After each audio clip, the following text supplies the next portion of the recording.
this video, I'll show you how you can fix ResampleDMO.dll was not found. What you want to do first is we want to download the DLL. So just Google ResampleDMO.dll and you'll come to a website called dllfiles.com. In here we just want to find out if we have 32 or 64-bit. So search for system information. Look, I have the 64. You might have 32 and that's fine, but you want to download the one for yours. So simply press download, wait a few seconds, and you should get a zip file. So let's see here, as you can see I have a zip file now. So I'm just gonna put it on my desktop right here.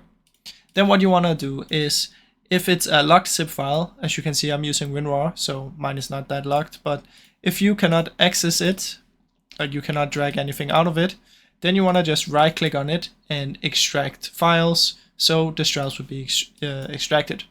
Otherwise, you can simply just take the DLL file and put it into a folder. Now I already have it in this folder, so I'm just going to replace it.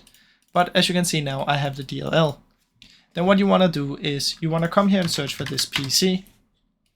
Go to your main drive where you have Windows installed. Find System32. And this is where all your DLL files are. As you can see here, DLL, everything. And then you want to just drag it in here.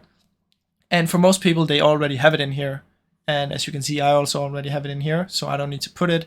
But the reason you're getting this error is because you don't have it in there, or you have an old version. So if you get this one, you want to just replace the file in there, because then you just downloaded the new version, and then it should be good to go. After this, what you want to do is you want to open up two CMD boxes. So search for CMD, right-click, and run as an administrator.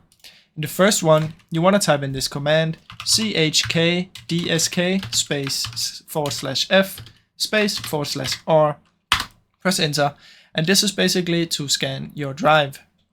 If this message is probably gonna come up, and then you want to just press Y and press enter. Now I don't need to do this because I already did it, but it's basically just you're saying yes that it's gonna scan your drive the next time you start your PC. So press Y and then don't restart yet, just go to the next one. In here type sfc space /scan now and press enter. Now this is just going to start scanning your PC for any corruptions. So you want to wait until this is at 100%, and then after you've pressed Y, you can just press Y on this immediately. And then wait until this is done, and then you want to restart your PC, and then it's automatically going to scan your drive because you said yes for this. And after that it should be completely fixed. Now, I really hope this video helped you. If it did, please leave a like and subscribe, as it helps me out a ton. Thank you so much for watching.